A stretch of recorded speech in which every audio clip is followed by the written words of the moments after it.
All right, so yesterday we had our debate wrap-up, and the general consensus seems to be that things went all right for Ron Paul, and he was treated fairly.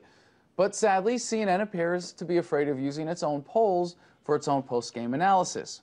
When reporting post-debate, they instead used data from a National Journal poll given to political insiders.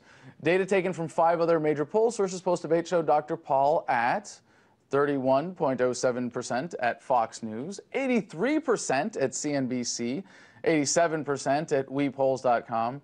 Vortex effect might have been a little biased there with the audience, 93.31%. But even at CNN's own poll, 78%.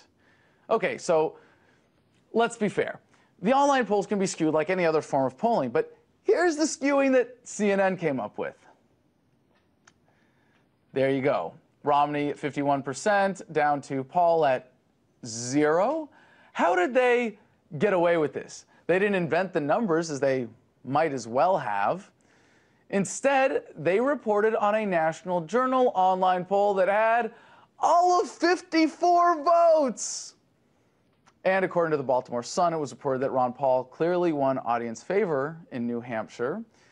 An analysis of audience reaction shows Paul was applauded twice as much as any other candidate on stage.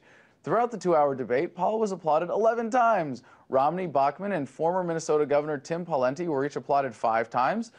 Former House Speaker Newt Gingrich and businessman Herman Cain were each applauded 4 times. Pennsylvania Senator Rick Santorum was applauded the least amount of times, 3.